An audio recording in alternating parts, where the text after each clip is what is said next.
말씀은 구약의 말씀 욥기 38장 1절부터 3절까지의 말씀입니다.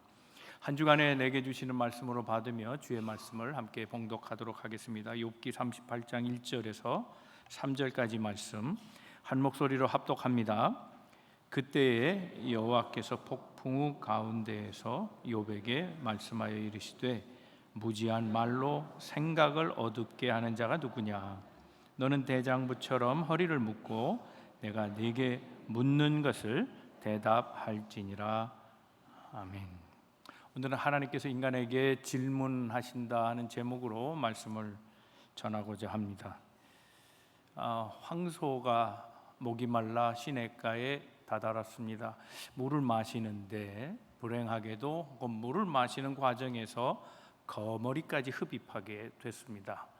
거머리는 소화가 되지 않았습니다. 몸속에 박혀서 이 황소에게 고통을 줍니다. 피를 빨아먹기 시작했고 그때마다 절규합니다.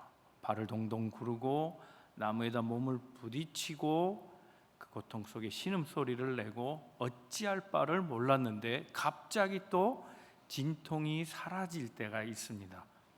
거머리가 마취 성분을 그 상처에다 쏘았기 때문입니다.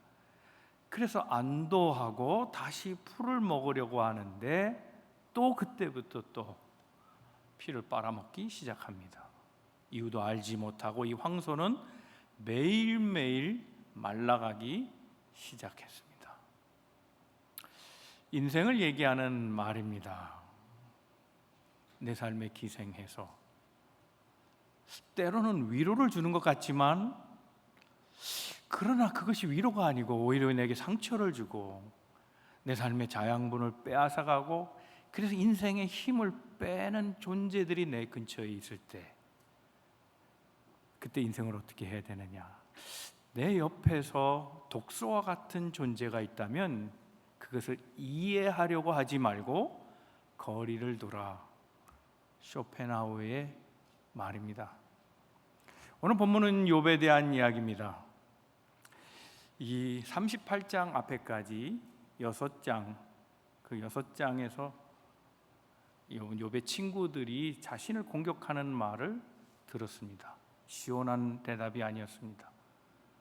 그리고 이제 하나님이 넉 장을 또 얘기하시는데 이 10장 전체를 봐도 뭔가 풀리는 게 없습니다. 욥은 아시다시피 인생을 파산한 사람입니다. 모든 재산을 다 뺏겼습니다. 그리고 자식이 다 죽었습니다. 몸은 병에 걸렸고 그리고 와이프는 자기를 저주하고 떠나갔습니다. 그 삶을 주저앉아 있을 때 멀리서 유식하고 그리고 박식하며 뛰어난 인물 셋, 욥의 친구라 부르는 엘리바스, 빌닷, 소발 이 세 사람이 찾아와서 위로하기 시작합니다. 위로가 되는 것 같았습니다. 그런데 위로라고 하는 말이 꼭 저주 같습니다. 어떤 때는 위로가 되는데 어떤 때는 고통에 시달리는 이야기들을 쏟아내기 시작합니다. 마치 황소 몸속에 있는 거머리 같이요. 욥에게 있어서 이 욥의 세 친구는 친구가 아니라 거머리였습니다. 알지도 못하면서 공격합니다. 욥의 세 친구가 알았던 단편적인 지식 하나는 인과응보적 신학입니다. 신앙은 있는데 그것이 하나님은 어떤 분이냐? 인과응보. 네가 뭐 잘못했기 때문에 네가 망한 거 아니냐는 거죠.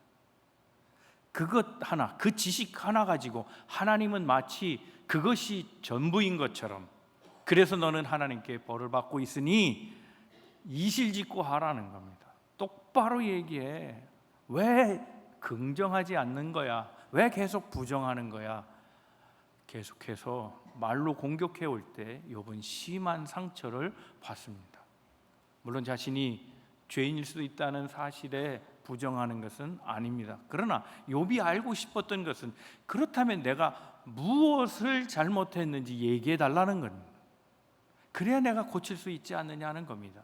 그래서 그는 그 답을 기다렸는데 그 이유는 얘기하지 않고 무조건 너는 죄인이니까 지금 벌 받고 있다. 내가 안 되는 이유는 다 내가 잘못한 것 때문에 그렇다라고 공격하기 시작하는 그들에 대해서 욥은 절망해버리고 말았습니다. 실제로 이 욥의 세 친구들이 가지고 있던 이 단편적인 지식은 하나님에 대해서 이론적으로 알고 있었음을 증명해 주는 겁니다. 욥의 세 친구가 쓰던 하나님에 대한 표현이 뭔가 하면 전능자예요. Almighty God이에요. 전능자라고 하는 하나님은 이론적 하나님이에요. 책을 통해서 배우는 지식적 하나님이라는 거예요. 신이란 무엇인가? 신이란 어떤 존재인가? 신은 어떤 일을 하는가? 하는 것을 이론적으로만 알았을 뿐이라는 거예요. 그들은 체험적 하나님이 없었어요. 몸으로 아는 하나님, 경험으로 아는 하나님이 없었다는 거예요. 그럼에도 불구하고 자기들이 지식으로 배운 하나님 그것을 가지고 소위 인과응보적 생각을 가지고 지금 욥에게 공격하는 거죠. 단편적인 지식으로 얘기하고 있는 그들. 실제로 하나님은 자신을 어떻게 얘기했느냐? 욥기서에 보면 하나님은 자신에 대해서 여호와라는 표현을 썼어요. 전능자라는 표현을 쓰지 않아요. 여호와는 어떤 의미를 갖고 있느냐? 여호와는 하나님이 이스라엘 백성에게 친히 약속하실 때 쓰시는 표현이에요. 약속하시는 하나님. 그런데 하나님은 먼저 이 약속을 제안하시는 분이에요. 여러분, 약속을 제안했다는 것은 자기에겐 불편한 일일 수 있어요. 여러분 어떻게 생각하세요? 예를 들어보죠. 우리가 이번 토요일 날 12시에 두리분식에서 만납시다. 그렇다면 나는 그 12시라고 하는 시간과 두리분식이라고 하는 공간에 제약당하게 돼 있어요. 그 시간에 내 마음대로 할 수 있었던 시간이에요. 그런데 약속이 된 순간부터는 그 시간은 내게 자유롭지 않아요. 하나님은 스스로 자신의 자유를 제한하면서 우리에게 약속을 제안해 주시는 거예요. 하나님은 스스로 매이신 분이라는 거. 왜요? 우리 사랑 때문이죠. 여러분이 자녀를 키울 때 안 해도 되는 일을 할 때가 있어요. 공부에 대한 상을 줄 때, 너 이번에 시험 성적 3등 안에 들면 내가 이번에 컴퓨터 사줄게. 안 해줘도 되죠. 공부가 무슨 아버지를 위해서 하는 거예요? 어머니를 위해서 하는 거냐고요. 자기 좋으라고 하는 거죠. 자기 미래를 위해서 공부하는 거지. 그렇잖아요. 자기 책임인 거죠. 자기 의무예요.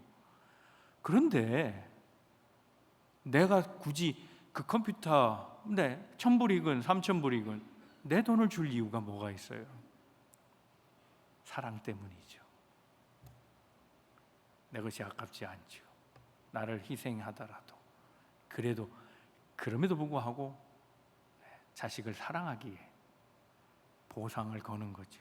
하나님은 그런 분이시라는 거예요. 하나님 우리에게 좋은 분으로 나타내고 계시다는 거죠.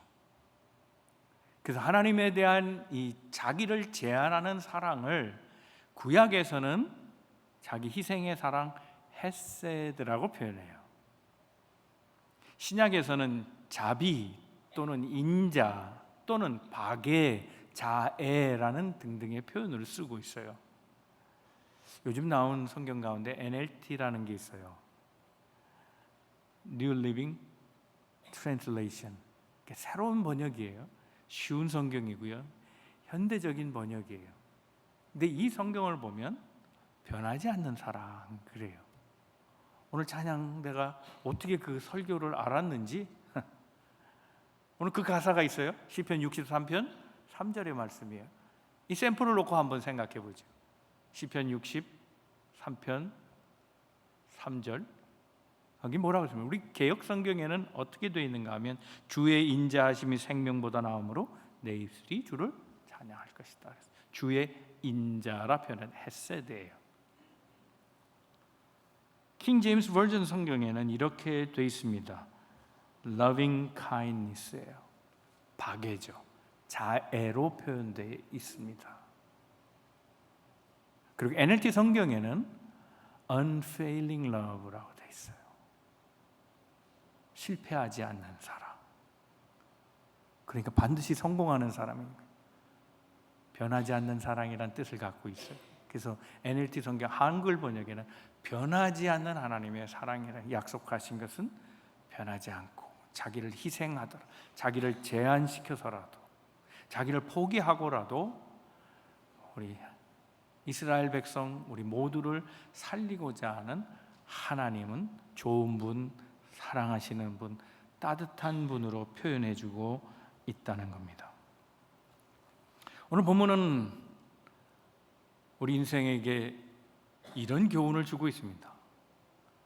인생은 질문하는 존재가 아니라 하나님의 질문에 대해 답하는 존재라고 말씀하고 있습니다. 우린 때때로 신앙생활을 질문을 잘하는 것이라고 생각합니다. 그런데 인간의 질문이 아니라 하나님의 답에 맞추고 살아가는 인생이 지혜로운 인생인 것을 욥기는 가르쳐주고 있습니다. 심지어는 우리의 질문조차도 도리어 되돌려서 다시 질문하시는 분이 하나님이십니다. 예수님도 그러셨잖아요. 예수님을 못되게 군 사람들이 있어요. 함정에 빠뜨리려고. 이 사람들이 예수님에게 질문하는 내용이 이런 거예요. 우리가 가이사에게 세금을 드려야 됩니까? 말아야 됩니까? 그거죠. 세금을 바치라 그러면 매국노로 치부될 수 있어요. 바치지 말라 그러면 저항 세력으로 표현될 수 있어요. 정부에 반하는 사람. 세금도 안 내고 말이죠. 그러니 해라 그래도 문제고 하지 말라 그래도 문제인 거예요. 그래서 예수를 난처하게 만들어서 공경에 빠뜨리는 사람들의 질문이 있었어요. 그때 주님은 답하지 않으셨어요. 오히려 대답을 대신에 질문하셨어요. 얘들아, 그 동전의 그림이 누구냐라는 거죠. 옛날에는 가짜 화폐가 아니고요, 진짜 금속으로 만들었어요. 은이면 은, 금이면 금으로 만들었어요. 동이면 동으로 만들었어요. 그런데 거기다가 소유주의 사진, 얼굴을 박아넣지요. 그 동전 데나리오는 누구의 그림이냐 물었을 때 가이사가 그려져 있습니다. 그러면 가이사의 것이다, 가이사에게 돌려줘라 얘기하시죠. 질문에 대해서 답하지 아니하시고 도리어 질문하시는 주님인 거예요. 오늘 본문은 하나님께서 참고 참다가 수많은 질문을 38장과 39장에 다 터뜨리고 있어요. 이유가 뭘까요? 우리로 하여금 그 답을 깊이 생각하고 살라는 거예요. 다크 심리학에 보면요, 거기 한 고양이 얘기가 나와요. 항구에 고양이가 있었어요. 근데 이 고양이는 한 늙은 어부에 의해서 생계를 유지해요. 새벽마다 고기를 잡아온 어부가 이 고양이에게 생선을 주어요. 고양이를 얼마나 사랑했든지 이 늙은 어부는 비가 오거나 날이 굳으면 이 고양이를 자기 집으로 데려다가 자리를 깔아주고 쉬게 하는 그런 따뜻한 마음을 가졌어요. 그런데 어찌된 건지 이 고양이는 생선만 먹고 방파제 끝으로 금방 가버린다는 거예요. 근데 방파제 끝을 따라가 보니 거기에 들고양이가 있어요. 덩치가 크고 아주 무섭게 생긴 들고양이가 있었는데 이 고양이가 접근을 하면 발톱을 세우고 으르렁거리면서 못 오게 하는 거예요. 근데 이상하게도 그렇게 자기를 무섭게 하고 밀쳐내는데도 불구하고 계속해서 매달리는 거예요. 당신과 함께 있기를, 당신이 내 편이 돼주기를, 그러면서 계속 사정하고 있어요. 그리고 들고양이가 물리치고 떠나가면 들고양이가 먹다 남은 생선 대가리만 주워 먹고 있는 걸 본 거예요. 이 늙은 어부가 고양이를 향해서 얘기합니다. 너를 먹여주는 손길은 왜 물리치고 너에게 날카로운 발톱을 보여주는 저 들고양이를 쫓아가느냐? 이때 고양이가 깨달았다는 거예요. 아, 그렇구나. 내가 인생을 한심하게 살았구나. 다크 심리학에서 이 얘기를 하는 이유가 있어요. 인생은 자기의 판단, 그것이 항상 옳은 줄 알아요. 그것이 어리석은 일인데도 자기의 지식이 절대적인 거라고 생각하고 있어요. 자기가 가진 경험이 최고라고 생각하는 단점이 있다는 거예요. 그것을 버리지 않으면 인생은 지혜롭게 살아갈 수 없다는 거예요. 오늘 하나님의 질문이 그것이, 우리 인생이 질문이 많다고 올바른 해답을 찾는 것이 아니에요. 왜 그럴까요? 하나님은 자신을 다 우리에게 보여주지 않으셨어요.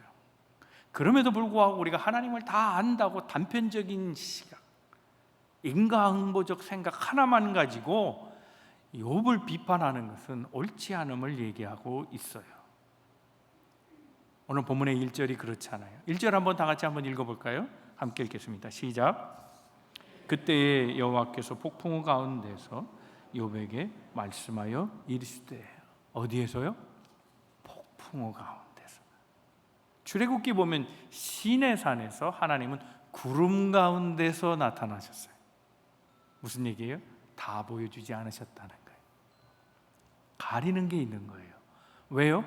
두 가지 이유가 있어요. 하나는 하나님을 다 볼 수 있다면 죽어요. 그렇죠. 하나님을 본 자는 반드시 죽으리라는 거예요. 그래서 때로는 하나님이 옷자락만 보여주실 때가 있고 하나님의 뒷모습만, 아니면 하나님의 그림자만 보게 하세요. 폭풍우 가운데 계시거나 아니면 구름 속에서 나타나시는 하나님이에요. 부분적으로 알 수 있는 하나님인 거예요. 아무도 그러므로 유한자가 무한자 전체를 본 사람은 아무도 없다는 거예요. 그래, 내가 아는 지식은 협소할 수밖에 없고 단편적일 수밖에 없고 때로는 왜곡될 수밖에 없는 그런 지식이라는 거예요. 그걸 알라는 거예요. 또 하나는 하나님의 사랑 때문이죠. 다 보면 죽으니까. 그러나 하나님은 자신을 이 드러냄과 숨김을 통해서 우리로 하여금 하나님을 조금이라도 알고 보여주셔서 따르게 하시는 거예요.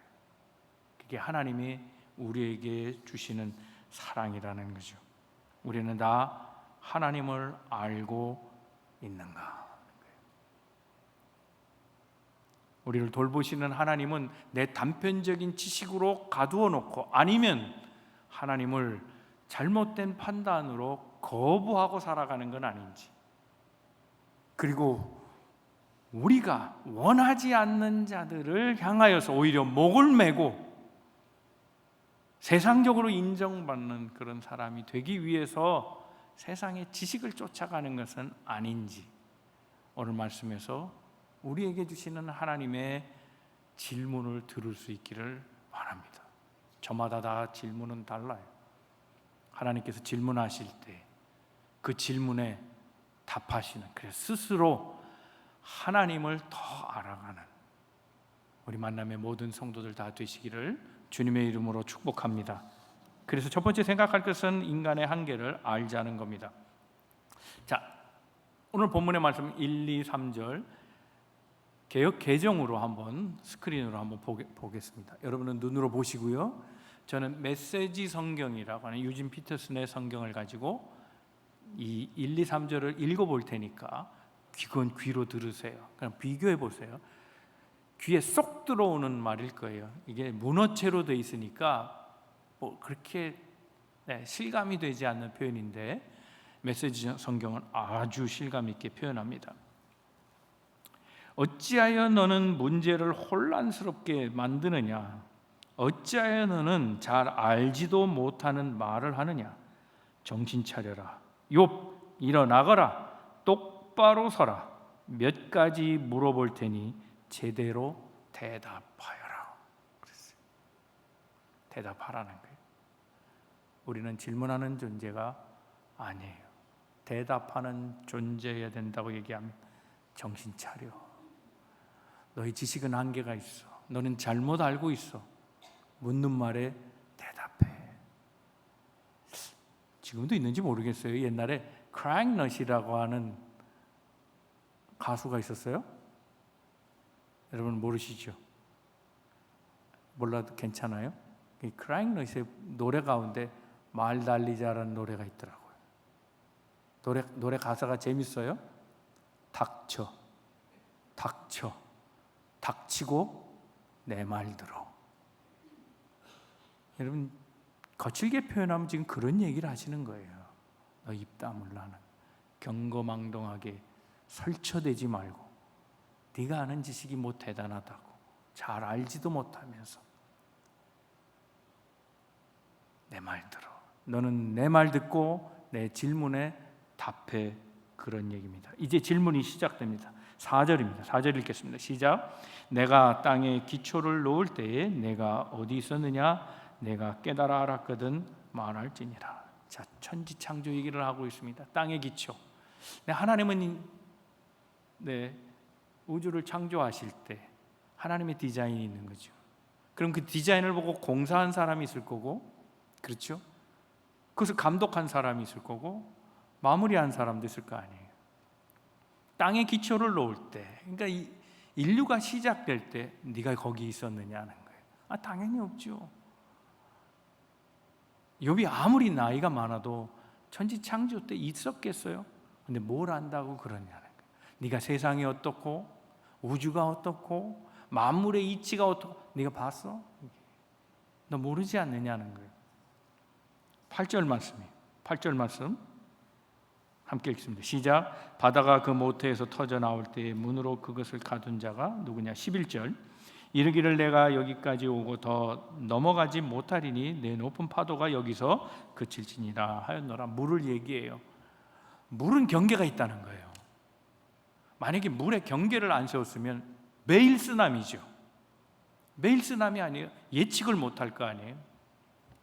근데 물이 정해진 한계 속에 있고, 그래서 해안선이라는 것이 있고, 그것이 육지와 바다를 구분하는 경계가 돼 있다는 거예요. 그렇게 만든 자가 누구냐? 너 아느냐는 거예요. 모르지 않느냐는 거죠. 물이 얼마나 범람하는지 어린애가 어머니 뱃속에서 나올 때 양수가 팍 터지고 그리고 애가 나오는 것처럼 그렇게 물이 만약에 범람한다면 세상은 어떻게 되겠느냐. 그러나 하나님이 해안선을 만드셨다는 거예요. 너 그거 알아? 그 이치를 알아? 너는 그것을 할 수 있어? 모르지 않느냐? 그런 얘기예요. 더 나아가서 이런 얘기합니다. 38장 22절에 내가 눈곡간에 들어갔었느냐? 우박 창고를 보았느냐? 때로 하나님은 눈을 내리시죠. 눈이 왜 내릴까? 너 알아? 내가 곡간을 알아? 눈이 꽉 차 있는 곡간을 알아? 우박이 떨어질 때, 우박이 왜 떨어지지? 내가 알아. 우박 창고가 열린 거야. 너 우박 창고 봤어? 못 봤지. 못 봤는데 왜 설쳐대? 그런 얘기예요. 뭘 안다고 떠들고 있어. 그런 얘기를 하고 있는 겁니다. 여기 하나님의 아재 개그가 있습니다. 여러분, 사장님의 아재 개그는 웃어야 돼요? 말아야 돼요? 사회성이 있는 사람이라면 재미없어도 웃어야죠. 그죠? 근데 지금 하나님의 아재 개그에 욥이 웃었을까요? 못 웃었을까요? 21절 한번 같이 읽어볼까요? 시작. 내가 아마도 알리라. 내가 그때에 태어났으리니 너의 횟수가 많음이니라. 네가 알 거야. 너 나이 많잖아. 그러니까 너 천지창조 다 알지? 이거 아재 개그예요. 웃었을까요? 안 웃었을까요? 웃지 못했을 거예요. 하나님의 질문에 하나도 답하지 못했습니다. 대답은 뭐예요? 모른다죠. 그게 정답이죠. 뭘 안다고 그러겠어요? 너 알아? 그랬는데 알아요. 그러고 건방진 거죠. 알아 그랬는데 답은 모른다예요. 근데 겸손이 아니고요, 정말 모르는 거죠. 세상이 돌아가는 이치를 어찌 인간이 알겠어요? 하나님의 창조의 섭리를 누가 알겠어요? 하늘의 손톱만큼이라도 알겠어요? 땅의 발톱만큼이라도 알겠어요? 인생 아무것도 몰라요. 그게 답인 거예요. 그런데 정말 역설적인 건 뭐냐면 모르는 게 아는 거예요. 디모데 전서에 보면요, 거기 1장 15절 하반절에 사도 바울이 이런 얘기를 합니다. 내가 죄인 중에 괴수다라는 거예요. 이 디모데 전서, 디모데서는 바울이 말년에 지은 거예요. 그러니까 나이가 많아요. 그렇다면 청년 때 예수를 믿고 이제 나이가 꽤 들었을 때 그는 죄를 더 지은 거예요? 죄수 중에 괴수라 말하니? 이걸 어떻게 해석해야 돼요? 우리가 신앙생활하면 할수록 죄를 더 짓나요? 그렇지 않잖아요. 어거스틴이 그런 얘기를 했어요. 인간은 하나님의 빛, 그 앞으로 다가가면 다가갈수록 자기의 죄가 더 크게 보여진다는 거예요. 정말 죄인은 누구예요? 자기가 죄인이라는 걸 모르는 사람이죠. 정말 죄가 없는 사람 또는 아주 죄가 적은 사람은 누구예요? 내가 죄인임을 보는 사람이죠. 왜요? 하나님의 빛 안에 있을 때, 하나님의 빛 가운데 나갈 때. 이전에는 커다란 죄도 암흑 속에 있을 때는 하나도 보이지 않았는데 하나님의 그 영광의 빛, 그 빛 가운데로 나아가니 내 사소한 죄가 얼마나 크게 보이는지 사도 바울은 지금 그런 지경에 오른 거예요. 내가 죄인 중에 괴수입니다. 그가 죄를 지어서가 아니라 때때로 내 육성이 살아나는 그것을 보면서 나는 정말 악한 죄인입니다. 아직도 내가 이것을 못 다스립니까? 내가 아직도 사망의 몸에 매여 있습니까? 오호라, 나는 공고합니다. 하나님, 나를 불쌍히 여겨주셔서 나 죄인입니다. 이 고백이에요. 여러분, 우리가 찬송할 때 찬송가 445장 찬송이 있잖아요. 태산을 넘어 험곡에 가도 어디 가운데? 빛 가운데로 걸어가면 주께서 항상 지키시기로 약속한 말씀 변치 않네. 하늘의 영광, 다 같이 하늘의 영광, 하늘의 영광 내 마음속에 차고도 넘쳐 할렐루야를 힘차게 불러 영원히 주를 찬양하리. 빛 가운데로 걸어갈 때 할렐루야가 나오는 거예요. 하나님의 영광의 빛, 그것은 어느 때 오느냐? 내가 죄인임을 알 때예요. 주여, 나는 잘못 알았습니다. 나는 너무너무 부족한 자입니다. 나는 아무것도 모릅니다. 주여, 나를 불쌍히 여겨 주시옵소서. 그때 그 고백에 하나님의 영광의 빛이 내 안으로 들어오는 거예요. 그래서 비로소 하나님을 머리로 알고 지식으로 아는 전능자의 하나님이 아니라 여호와 하나님, 내게 자기를 제한하시고 자기를 매이시며 나를 위해 모든 것을 주시는 그 하나님, 체험적으로 아는 그런 역사가 일어나게 된다는 거죠. 저는 목회를 하면 할수록 잘 모르겠더라고요. 진리를 모르겠더라고요. 진리를 선포한다고 하는데 잘 몰라요. 목회를 모르겠더라고요. 사람을 다 이해할 수도 없더라고요. 주여, 저는 진짜 모릅니다. 이거는 겸손해서 하는 소리가 아니라 진짜 모르겠어요. 그래서 기도밖에 없죠. 주여, 불쌍히 여겨 주시옵소서. 저는 하나님의 도우심이 없으면 아무 일도 못합니다. 하나님을 보여주시고 하나님을 알려주시고 하나님을 깨닫게 하여 주시옵소서. 그저 주의 질문에 대답하고 살아갈 뿐이에요. 이래라 그러면 그렇군요, 저래라 그러면 저 그렇군요, 따라갈 뿐인 거예요. 사랑하는 성도 여러분, 우리 인간의 한계를 알아야 돼요. 안다고 하는 자가 교만한 자일 뿐이에요. 우린 다 하나님 앞에 아무것도 알지 못해요. 하나님께서 말씀하시는 그 질문에 잘 대답하고 겸손하여서 하나님의 뜻이 우리 삶 가운데 임하는, 하나님의 은총의 빛 가운데 살아가는 진실하고 충성된 주의 종들 다 되시기를 주님의 이름으로 축복합니다. 두 번째는요, 자기 중심의 족쇄에서 벗어나야 돼요. 오늘 본문은 재미있는 질문이 또 던져져요. 동물의 세계예요. 동물의 세계인데 여기 10가지 동물의 종류가 나와요. 10가지는 어떤 의미인가요? 10은 완전수잖아요. 그러니까 샘플이라는 거예요. 10개의 동물, 샘플이에요. 그런데 이 10개의 동물을 제가 불러볼 테니까 어떤 공통점이 있는가 한번 추측해 보세요. 여러분의 개스가 좀 필요합니다. 첫째는 사자예요. 까마귀, 산염소, 들사슴, 들나귀, 들소, 타조, 말, 매, 독수리. 10개. 어떤 공통점이 있을까요? 들자를 생각해요. 와일드예요. 집이 아니고 애완동물이 아니고 길들여지지 않는 동물이라는 거예요. 그런데 이 동물들을 쭉 얘기하면서 이 동물들의 삶을 내가 아느냐는 걸 모르죠. 그 동물을 어떻게 알아요? 들에 있는 건데. 내가 컨트롤하고 내가 늘 와치하고 내 손을 타는 게 아닌데 어떻게 알겠어요?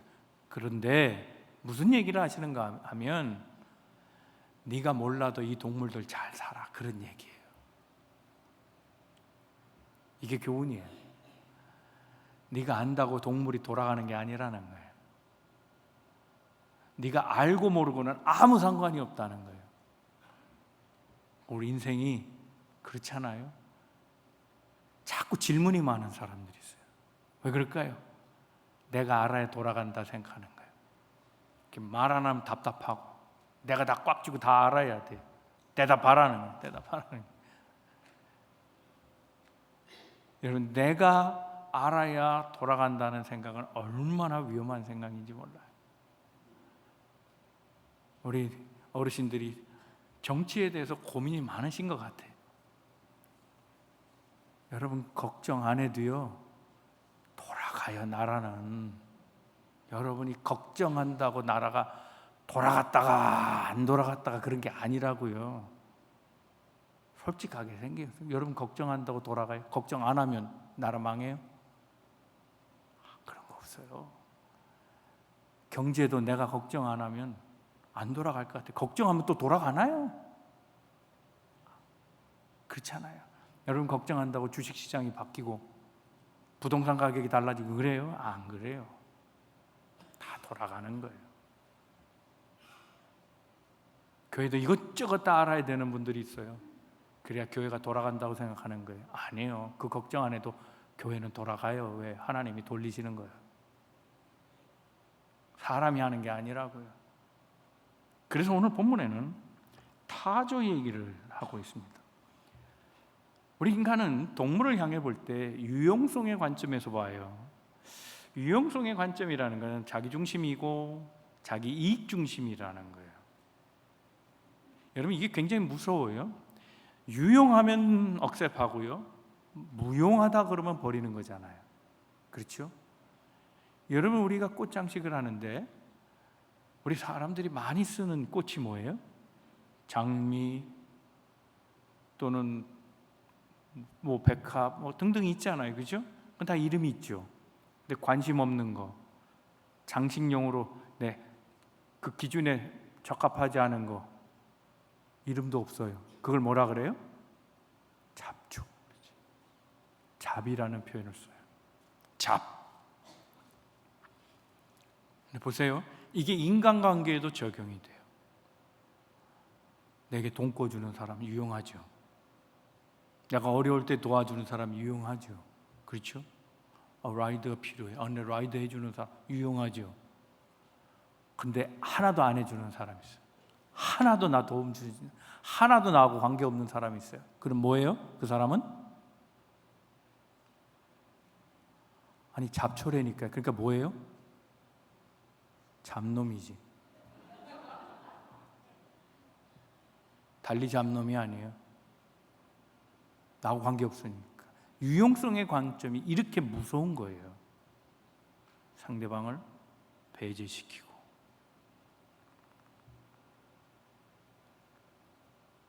내 한계로, 내 중심으로 타인을 본다는 게 얼마나 무서운 일이라는 거예요.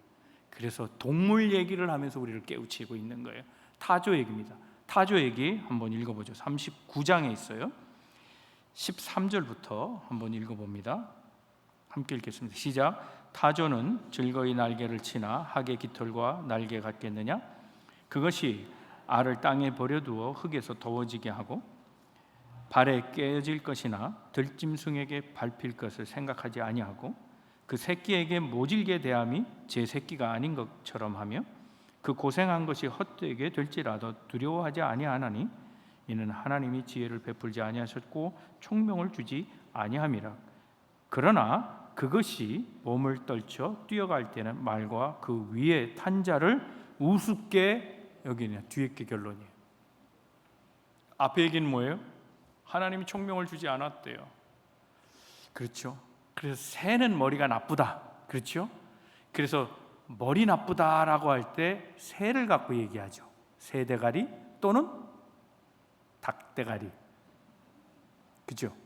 그런데 닭하고 타조가 공통점이 있어요. 뭐예요? 날개를 주었는데 날지 못하는 게 너무 커서 못 나는 거예요. 그러니까 타조는 다른 말로 하면 뭐예요? 큰 닭이죠. 새잖아요. 새인데 못 날라요? 덩치만 커요? 큰 닭이에요. 그러니까 또 총명함을 주지 못했대요. 그러니까 타조는 큰 닭대가리죠. 이해가 되죠? 사람 그렇다는 거예요. 그렇게 평가한다는 거예요. 얼마나 어리석은지 지가 알을 낳고 품질 않는데요. 그 땅만 덮인다요. 그러니까 지나가다가 자기가 밟아버려요. 자기 알을. 심지어는 자기가 나놓고 안 돌본데 아니 이런 큰 닭대가리가 있어? 왜 이렇게 멍청한 거예요? 자기 새끼인데 안 돌봐. 내가 그들에게 총명함을 주지 않았다 그래요. 그런데 역전의 말씀을 하세요. 타조는 말보다 빠르다. 타조는 말보다 빠르다. 여러분 진짜 타조가 빠를까요? 말이 빠를까요? 개수해 보세요. 타조가 더 빠르대요. 말은 평균 시속으로 하면요. 평균 시속이 킬로미터로 하면 60km 정도 달린대요. 그런데 그 말 중에서도 빠른 말을 경주마라 그러잖아요. 그렇죠? 경주마는 시속 80km가 나온대요. 굉장히 빠르죠. 근데 타조는 평균 시속이 90km래요. 그리고 이 역사상 제일 빠른 기록을 남긴 타조가 120km를 찍었대요. 후레이 달리는 자동차만큼 가는 거예요. 타조가 엄청나게 빨라요. 그런데 너는 뭘 보고 타조를 판단하느냐는 거예요. 내가 그렇게 만들었는데 너는 타조가 옳다 그르다 어리석다 아니다 네가 왜 판단하냐는 거예요. 네가 다 아느냐? 다 모르지 않느냐는 거예요. 너는 타조의 어리석음만 모르냐? 말보다 빠른 게 타조다. 너의 지식은 얼마나 무용하고 한계가 있는지 보라 그런 얘기예요. 내 유용성의 관점만으로만 보면 모든 것이 다 부정적일 수 있지만 그러나 하나님은 인생을 그렇게 만들지 않았음을 얘기하고 있습니다. 사랑하는 성도 여러분, 나 중심으로 생각하지 마세요. 그러면 타인이 잡놈이 될 가능성이 있어요. 내게 필요한 사람만 내 옆에 두려고 하지 마세요. 하나님이 지으신 모든 피조물들은 다 선한 거예요. 무엇은 내 눈에 보기에 잘못한 것처럼 보여도 어떤 부분엔 그 사람이 잘하는 부분이 있다는 거예요. 내 눈으로 판단하지 말고 내 중심을 벗어나서 더 넓은 마음을 가지고 자기 족쇄를 끊고 하나님의 시점, 하나님의 관점으로 사물과 사람을 대해야 한다는 겁니다. 그런 넓은 시야와 넓은 마음을 갖는 우리 만남의 모든 성도 되시기를 주님의 이름으로 축복합니다. 세 번째는 인생을 하나님의 입장에서 정리해 보라는 거예요. 여러분 한번 생각해 보세요. 면도칼은 날카롭지요? 근데 나무를 자르지는 못해요.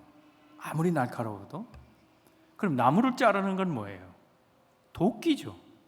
도끼는 무겁고 단단하고 커요.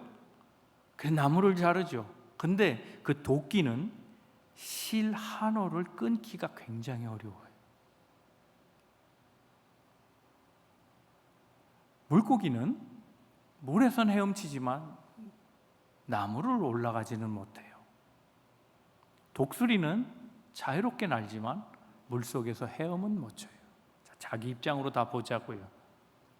당신은 왜 날지 못합니까? 내 입장에서. 당신은 왜 수영을 못 칩니까? 수영을 못 합니까? 여러분, 사람은 누구나 다 한계가 있고 다 연약한 거예요. 그렇죠? 해가 아무리 밝아도 밤까지는 못 밝혀줘요. 그렇죠? 낮에 다 소진해 버리는 거예요. 낮에 에너지를 다 써버리니 밤은 달이 하는 거예요. 내 관점으로 타인을 볼 때 항상 비판적이고 부정적일 수 있다는 거죠.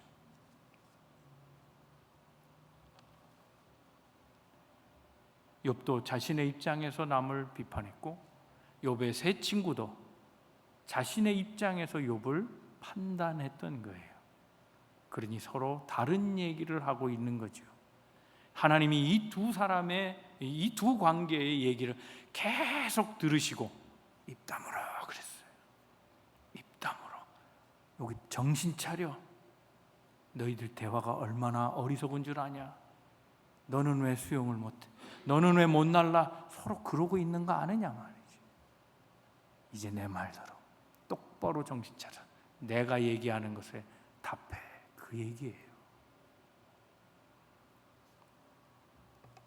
여러분, 인생은 어리석게 살 수도 있고 지혜롭게 살 수도 있는 존재예요.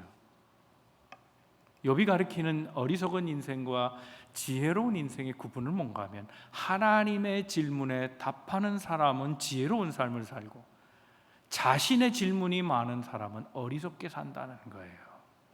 여러분, 우리가 질문이 많은 이유가 뭐예요? 나를 인정해 달라는 거예요. 사실은 내가 아는 지식, 내가 원하는 방향, 나의 의도, 그것 때문에 내 욕구를 채우려고 하는 질문들이라는 거예요. 거긴 답이 없어요. 누가복음 13장에 보면 거기에 두 가지 질문이 제시되어 있습니다. 총독 빌라도 시대예요. 그때 사고가 터져요. 예루살렘에 찾아왔던 갈릴리 사람들이 한 번에 몰살당해요. 성전에 피가 묻었다 그랬어요. 그러니까 갈릴리 사람들이 죽으니까 갈릴리 사람들의 비방이 싫었던 유대 사람, 특별히 예루살렘 사람들이 질문을 던져요. 예수님에게. 예수님, 저 갈릴리 사람들이 성전에서 죽었대요. 그러니 저들이 우리보다 더 죄를 많이 진 거죠. 죄 때문에 죽었다 그런 얘기예요. 또 다른 사건을 얘기해요. 예루살렘에 망대를 지었어요. 그 망대는 로마를 위한 거예요. 그래서 그건 와치타워예요. 그래서 시민들을 감시하는 와치타워를 세우는 중에 그때 망대가 넘어져서 그것을 건설했던 예루살렘 인부들이 죽어요. 예루살렘 사람들이 죽은 거예요. 로마의 앞잡이처럼 살았던 이 유대인들이 죽으니까 갈릴리 사람들, 소위 사마리아 사람들이죠. 이 갈릴리 사람들이 와서 질문을 해요. 저들이 로마 정부를 위해 부역하다가 죽었다면 이거 하나님의 심판 아닙니까? 저들이 우리 갈릴리 사람보다 죄가 더 많은 거죠. 이렇게 짓는 거예요. 같은 불행한 사건이에요. 성전에서 죽었든 망대에 깔려 죽었든 다 불행한 사건이, 이 불행한 사건을 보고 갈릴리 사람들은 예루살렘 사람들이 죄가 더 많은 거죠 묻고 있고, 예루살렘 사람들은 갈릴리 사람들이 죄가 더 많은 거죠 그러고 있어요. 예수님의 답은 하나예요. 너희도 회개하지 않으면 다 죽는다. 질문이 많은 것이 좋은 것이 아니라, 질문은 오히려, 인간의 질문은 방향을 더 헷갈리게 만들어요. 내 질문이 많으면 자가당착에 빠질 뿐이라는 거예요. 내 질문에 접근하면 인생의 의문은 더 발생하고 해결은 없다는 거예요. 하나님의 질문에 답하고 살아야 돼요. 하나님의 뜻이 무엇인지 그 뜻을 헤아리고 질문에 답할 때 인생은 지혜로운 인생이 될 수 있다는 거죠. 하나님의 지혜를 배우라는 거예요. 생각하면서, 그 답을 준비하면서 그 질문하신 것에 대해서 똑바로 분별하고 잘 생각해서 깨달으라는 거예요. 마태복음 13장에 그 알곡과 가라지 얘기가 나와요. 여기서도 질문이 던져져요. 어느 날 한 주인이 밭에 나가 보니까 알곡만 있어야 되는데 가라지가 끼어 있는 거예요. 그때 주인이 한마디 하죠. 야, 이거 악마가 가라지를 심어 놓고 갔구나 그래요. 그러니까 악마가 심었어요? 어떻게 할까요? 뽑아 버릴까요? 질문이에요. 그때 주인이 대답하죠. 놔둬라는 거예요. 이게 답이에요. 놔둬라. 이유가 뭐겠어요? 가라지 뽑다가 알곡까지 다친다 그랬어요. 안 하겠다는 게 아니에요. 지금 놔둬라예요. 언제 하신다고요? 추수 때 한다는. 심판의 때에 알곡은 모아들이고 가라지는 다 태운다는 거예요. 근데 이 하인은 그걸 몰랐어요. 하나님이 왜 기다리라 하시는지 모르는 거예요. 우리는 질문하죠. 아기는 빨리 뽑는 게 좋습니다. 빨리 처분하는 게 좋습니다. 근데 하나님은 아기를 놔두래요. 아기를 못 이겨서가 아니에요. 심판의 때는 따로 있어요. 자칫 악인을 제거하려다가 선한 사람까지 다칠 수 있기 때문에, 알곡이 다칠 수 있기 때문에 하나님은 악인 10명을 제거하는 것보다 한 사람의 선한 사람을 더 귀하게 보시기 때문에 악인을 놔두라는 거예요. 그러나 때가 되면 반드시 내가 처분하리라. 그게 하나님의 답의 이유였어요. 하나님 우리 인생을 사랑하기 때문에 내버려 두시는 거예요. 우리 때문이에요. 그들 때문에 살려두는 것이 아니라 우리 때문에 알곡이 다치지 않게 하기 위해서 하나님의 뜻에 내 인생을 정리하고 살아가는 게 답인 것을 얘기해 주고 있다는 거예요. 질문이 많으면 헷갈려요. 아무도 답해 줄 수 없는 질문, 자기 욕심으로, 자기 유용성으로, 자기 이익 중심으로 하는 질문들, 자기 인정을 바라는 질문들에는 답이 없어요. 하나님은 입 닥치라는 거예요. 정신 똑바로 차리고 내가 말하는 것에 맞춰 살라는 거예요. 내 질문에 답을 할 수 있느냐, 그 얘기예요. 생각하라는 거죠. 하나님의 뜻이 무엇인지 분별하고 살아가야 한다는 겁니다. 사랑하는 성도 여러분, 우리는 하나님의 뜻을 따라 살아가는 존재인 줄로 믿습니다. 인생의 한계를 아세요. 다 안다고 자부하지 말고 모른다가 정답이에요. 모른다 할 때 하나님은 우리를 불쌍히 여기셔서 그 틈새로 하나님의 영광의 빛을 비춰 주셔서 더 잘 알게 하세요. 하나님은 우리가 자기 중심에서 깨어나기를 원하세요. 사람을 가치로 판단하지 마시고 내게 유익하냐 안 하느냐 그걸로 얘기하지 마세요. 내가 있는 것은 절대되고 남이 있는 것은 상대적이고 그렇지 않아요. 하나님은 모두를 다 섭리하시는 분이라는 사실, 동물까지도 하나님의 세계로 다 인도하시는 분이라는 사실을 기억해야 합니다. 그러므로 인생의 참 지혜는 무엇인가? 하나님의 질문에 내 인생을 정리하고 살아가는 것, 답하고 살아가는 것, 그것이 지혜로운 인생이라는 겁니다. 오늘도 우리에게 주어진 하나님의 질문, 내게 말씀하시는 그 하나님의 질문에 바르게 답하고 살아가는 우리 만남의 모든 성도들 다 되시기를 주님의 이름으로 축복합니다. 우리 한번 같이 기도하시죠.